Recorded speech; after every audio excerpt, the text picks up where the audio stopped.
nyo naman na to, pero ano pa rin natin? Busisiin pa rin natin kung bakit ba medyo uminit ang ulo nitong si Ombudsman Remulla, no?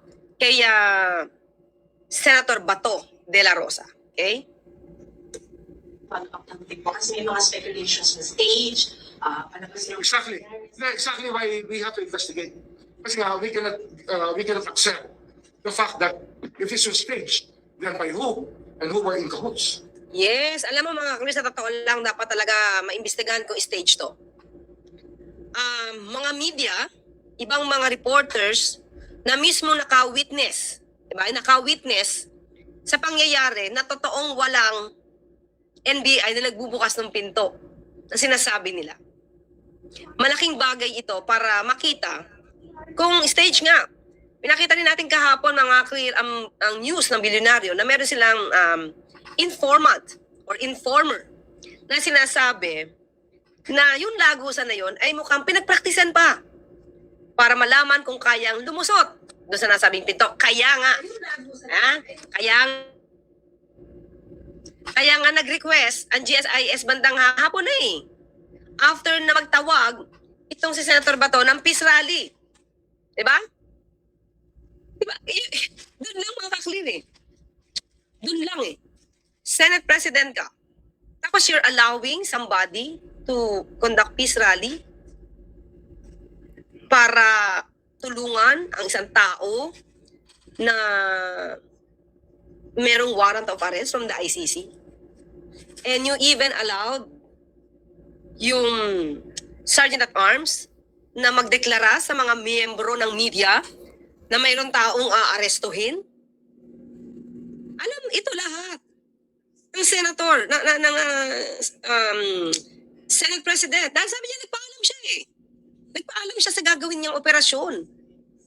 Tapos, lumalabas nga mga kaklir na hindi pala ito. No? Hindi ito papasukin ng NBI. Taliwas sa kwento ni Sergeant at Arms Aplaska. So dito, makikita natin na iimbestigahan ni Ombudsman Remulla, ng Ombudsman, kung totoong may orchestrated na commotion sa Senado.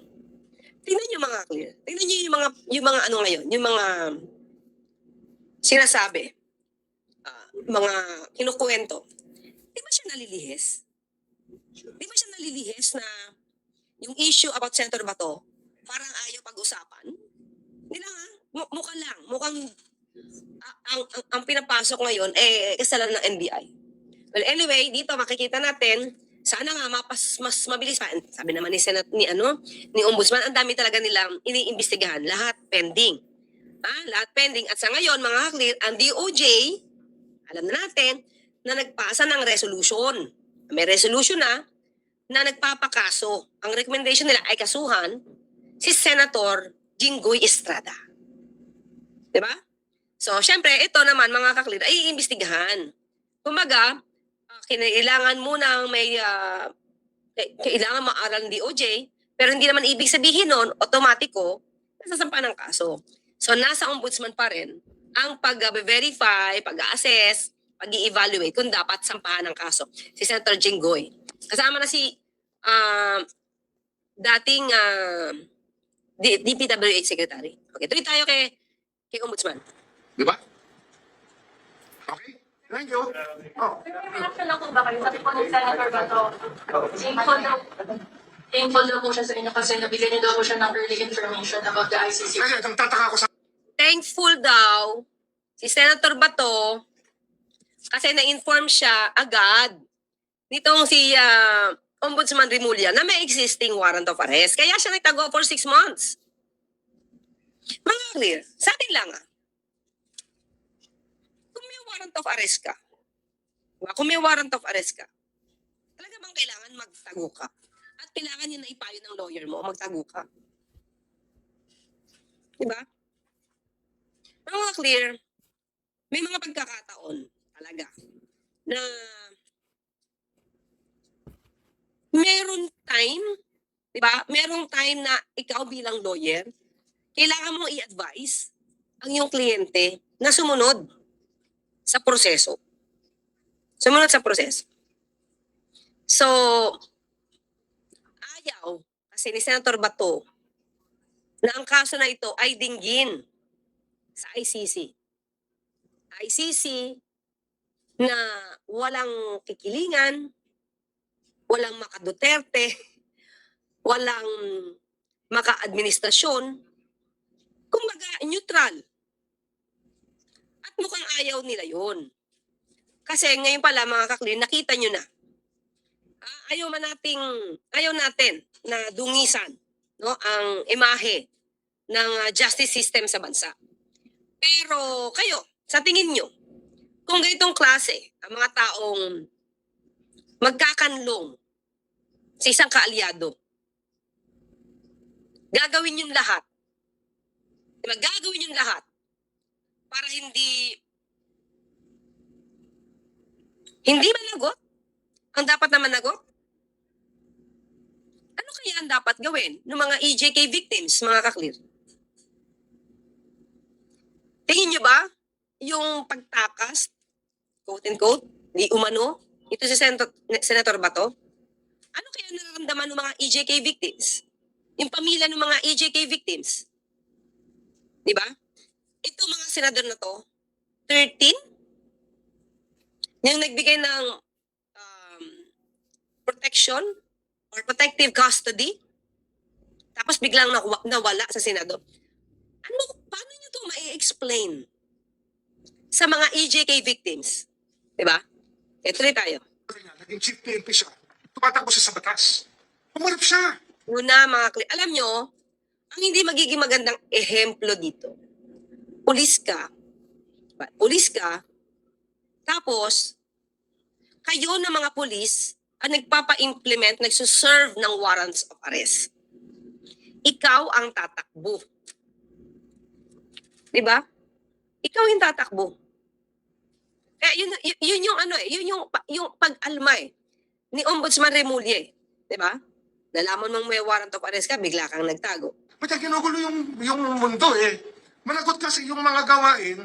Oh, sa totoo lang mga kaklir, dahil dito sa warrant of arrest na to, para sa iisang tao, mga kaklir, para sa iisang taong kaalyado ng mga DDS, talagang nagulo.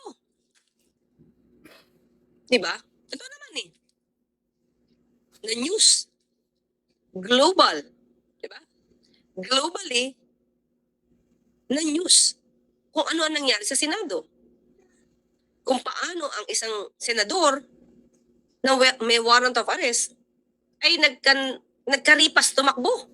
Nadapa.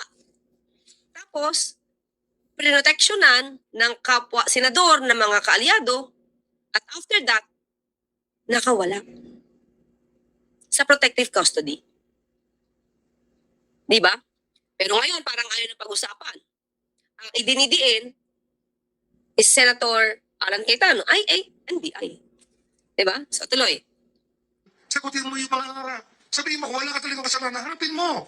Anong klaseng tao yan? Di ba? Ngayon ba dapat maging senador natin?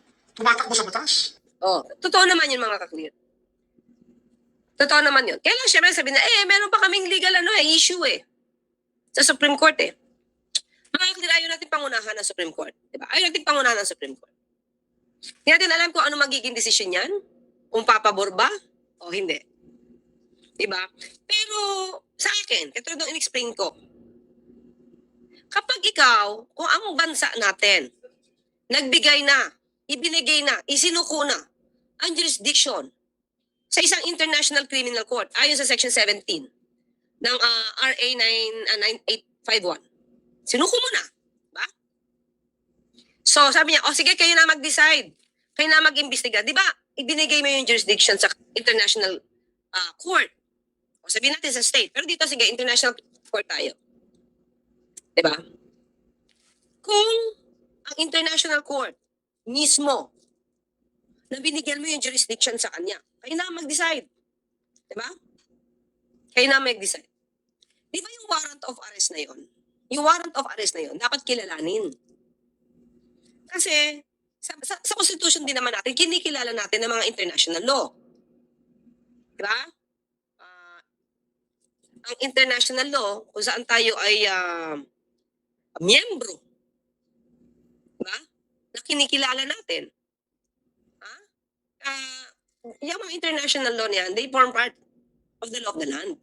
Na dapat nating kilalanin. Okay, now ang tanong, at that time, na ginawa yung di umanong krimen, miyembro tayo eh. As early as 2009, miyembro tayo. So, ibig sabihin, yung jurisdiction niya at that time, kinikilala natin. So, kung kinikilala natin, binigyan natin ng jurisdiction sa kanya based sa RA 9851, di ba yung warrant of arrest na inisyu ng ICC o ng International Criminal Court, dapat kilalanin natin. So, tanong, dapat ba ba siya dumaan sa local? So, malaking question mark yan, di ba mga kakinan? Malaking question yan.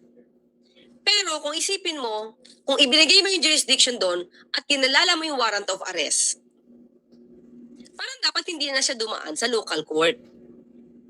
Diba? Bakit nga? Kasi pwede mo isurrender.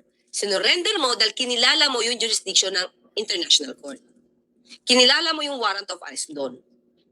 So, pero anyway, merong mga miyembro yata ng ibang, may ibang miyembro ang Supreme Court Justice, no? Nasasabi, parang dapat dumaan. Yung iba, dapat hindi na dumaan.